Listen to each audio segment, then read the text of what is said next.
Operation Sindoor సమయంలో Pak covert operation వెలుగులోకి వచ్చింది. భారత సిమ్ కార్డులతోనే ఐఎస్ఐ అధికారులు భారత్లోని ఏజెంట్లతో టచ్ లో ఉన్నట్టు గుర్తించారు.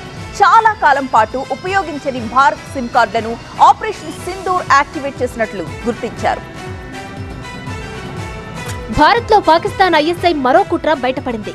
భారత నిఘా వర్గాల ఆపరేషన్లో సంచలన విషయాలు వెలుగులోకి వచ్చాయి. ఐఎస్ఐ తన నెట్వర్క్ను విస్తరించడానికి భారత సిమ్ కార్డులను ఆయుధంగా చేసుకున్నట్టు గుర్తించారు. ఇది దేశ భద్రతకు పెనుముప్పుగా మారకముందే గుర్తించడంతో డ్యామేజ్ను నివారించవచ్చు.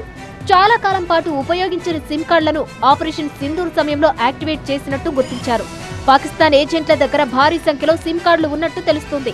భారత్కు సంబంధించిన కీలక సమాచారాన్ని ఏజెంట్ల నుంచి ఐఎస్ఐ ఇదే సిమ్ కార్డుల నుంచి ఫోన్లతో సేకరించినట్టు తెలుస్తుంది. ఐఎస్ఐ అధికారులకు భారత సిమ్ కార్డులు చేరవేసిన విషయం వాస్తవమేనని అరెస్టైన ఏజెంట్లు విచారణలో వెల్లడించారు. భారత సిమ్ కార్డులతో వాట్సాప్ చాట్, రహస్య సమాచారాన్ని ఐఎస్ఐ అధికారులు పొందారు.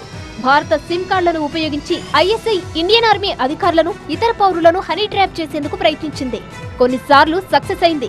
దీంతో భారత సైనిక స్థావరాలు, రక్షణ రంగ రహస్యాలను సేకరించే ప్రయత్నం చేశారు. ఆపరేషన్ సింధూర్ సందర్భంగా ఐబీ అధికారులు అనుమానాస్పద ఫోన్ కాల్స్ పై నిఘా పెట్టినప్పుడు ఈ వ్యవహారం బయటపడింది.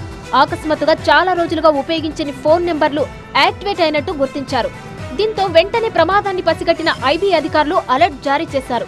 ఐబీ అధికారులు ఇచ్చిన సమాచారంతో దేశవ్యాప్తంగా ఐఎస్ఐ నెట్వర్క్ ను భగ్నం చేశారు. జ్యోతి మల్హోత్రా, దేవిందర్ సింగ్, అమన్, తారీఫ్, నోమన్ లాంటి ఐఎస్ఐ ఏజెంట్లను వెంటనే అరెస్టు చేశారు. భారత్ ను టార్గెట్ చేయడానికి విదేశీ నిఘా సంస్థలు కొత్త కుట్రలు చేసినట్టు గుర్తించారు. భారత్ సిమ్ కార్డులను విదేశీ నిఘా సంస్థలు ఆయుధంగా చేసుకోవడం కలవరపెడుతోంది. అరెస్టైన ఐఎస్ఐ ఏజెంట్ల విచారణ కొనసాగుతుంది. ఈ నెట్వర్క్ ఎంతవరకు విస్తరించిందన్న విషయంపై పూర్తి క్లారిటీ త్వరలో వచ్చే అవకాశాలున్నాయి. విదేశీ నిఘా సంస్థల కుట్రలపై భారత నిఘా సంస్థలు చాలా అప్రమత్తంగా ఉన్నాయి. ఎప్పటికప్పుడు ఆ కుట్రలను భగ్నం చేస్తున్నాయి. భారత్, పాకిస్తాన్ మధ్య తీవ్ర ఉద్రిక్తతల వేళ ఐఎస్ఐ కోవర్ట్ ఆపరేషన్స్ తీవ్ర కలకలం సృష్టిస్తున్నాయి. ఇలాంటి కోవర్ట్ ఆపరేషన్స్ ను తిప్పికొట్టడానికి భారత్ తన వ్యూహాలకు మరింత పదును పెట్టే అవకాశం ఉంది.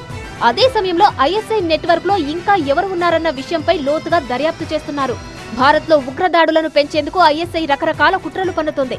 కానీ ఇంత పెద్ద స్థాయిలో కోవర్ట్ ఆపరేషన్స్ చేయడం మాత్రం ఇదే తొలిసారి. చైనాకు కూడా ఇందులో పాత్ర ఉందన్న అనుమానాలు కలుగుతున్నాయి.